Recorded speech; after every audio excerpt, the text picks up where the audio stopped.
গতকালের ঘটনার পর আজও থমথমে গৌড়বঙ্গ বিশ্ববিদ্যালয়। ছাত্রছাত্রী হাজিরা অন্যান্য দিনের তুলনায় কম। বিশ্ববিদ্যালয়ের প্রবেশপথে বাড়তি নজরদারি। বহিরাগতদের রেজিস্টারে নথিভুক্ত করে প্রবেশ মিলছে বিশ্ববিদ্যালয়। নতুন করে কিছু ব্যবস্থা নয়, ইউনিভার্সিটি সিকিউরিটি সিস্টেম ছিল, দীর্ঘদিন ধরে আছে। প্রাইভেট এজেন্সি সিকিউরিটিটার দেখভাল করে, আমাদের সিকিউরিটি অফিসারও আছেন, তিনিও দেখভাল করেন গোটা বিষয়টা। কালকে যে অনভিপ্রেত ঘটনাটা ঘটেছে তার মেজার্স হিসেবে আমরা নিজেরাই ব্যক্তিগত উদ্যোগে সিকিউরিটি সিস্টেম, আগে তো চেক আমরা করতামই, এখন আমি নিজে এসে দাঁড়িয়েছি, আমার স্টাফরা এসছেন। খতিয়ে দেখা হচ্ছে পরিচয়পত্র। সায়েন্স বিল্ডিং পরিদর্শনে উপাচার্য পবিত্র চট্টোপাধ্যায়, রেজিস্ট্রার বিশ্বজিৎ দাস সহ পদস্থ কর্তারা বিভিন্ন বিভাগে ঘুরে ছাত্রছাত্রীদের সঙ্গে কথা বলে আশ্বস্ত করার চেষ্টা কর্তৃপক্ষের।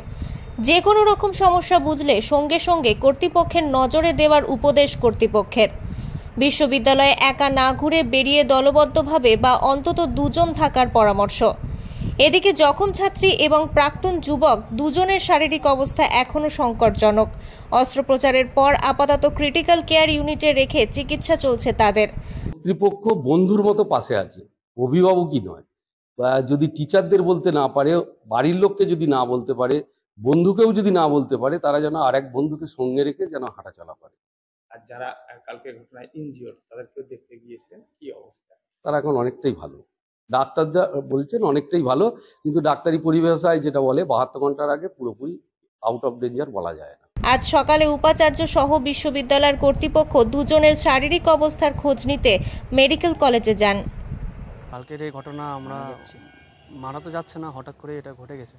আমরা তো ইউনিভার্সিটিতে এখন আমরা তো পাস আউট হয়ে গেছি, মানে আমাদের এখন 4th সেমিস্টার চলছে, সবে কিছুদিন আগে এক্সাম শেষ হলো।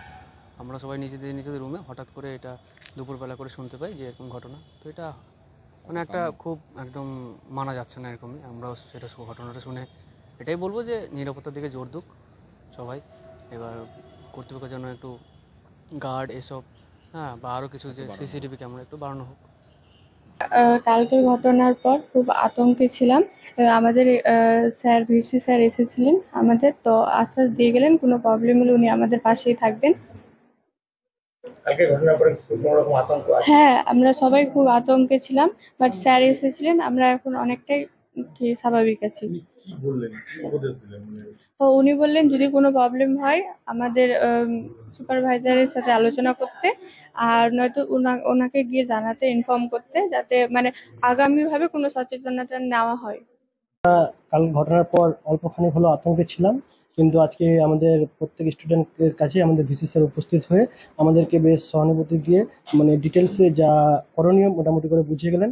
এরপর থেকে আমরা মোটামুটি অনেকটাই আতঙ্ক থেকে দূরবর্তী অবস্থায় এবং পুরো এখানে এসব বিপদ যখন তখন যেখানে সেখানেই ঘটতে পারে, সুতরাং এটা সেভাবেই নিতে হবে। আর প্রথমত যেটা হচ্ছে সেটা এই ক্যাম্পাসের মধ্যে এই ঘটনাটা যেহেতু প্রথম, সুতরাং এটার জন্য আমাদের একটু তো ওই শিউরে ওঠার মতো ব্যাপারটা একটু আছে, কিন্তু এখানে ভয়ের কিছু নেই, কারণ এইসব ঘটনা যখন তখন যেসব জায়গাতে যেসব মুহূর্তেই ঘটতে পারে।